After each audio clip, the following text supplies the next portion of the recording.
नमस्कार मु आपणकर अन्नपूर्णा आज मु रक्तहीनता छटी खाद्य विषय कहबी जोटा कि आम दैनंदिन लाइफ रे आम खाऊे ताकू आम प्रॉपर वे केमती खाइबा से विषय आज कहबी। तो आम समाज रे रक्तहीनता एक साधारण कथा। विशेषकर पुरुषों अपेक्षा महिला मान ठारे अधिक रक्तहीनता देखा जाए।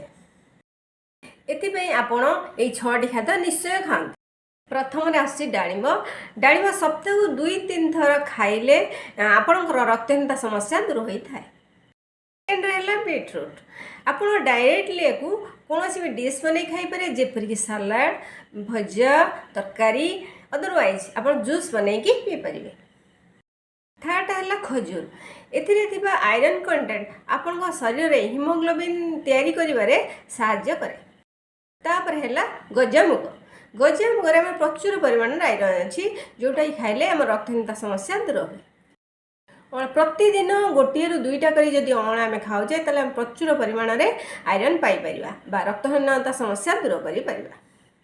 शेष है गुड़ गुड़ भी प्रचुर परिमाण आयरन अच्छी तो आम जदि प्रतिदिन खाइबार गुड़ यूज करचे चीनी को स्किप करी तेबे आम आयरन पाइबा संगे संगे आम चीनीटा भी चीनीटा आम बॉडी पाई स्लो पॉइजन भाव काम करे तेणु ताको अवॉइड भी करें देहपाई तो भल नुहे। तेणुक आम गुड़े राशि लड्डू बन खाईपर बादाम लड्डू बन खाईपर किसी ना गोटे चामच कर डेली खाईपर एमती वे कले आम चीनीटा को बंद करने संगे संगे गुड़र अभ्यास भी करदे। तेणुक आम केमती सुस्थ रहा यही सब खाद्य को अल्टरनेट करी से मेसेज समस्त दबा प्लस आम भी निज लाइफ रे यूटिलाइज करवा। नमस्कार।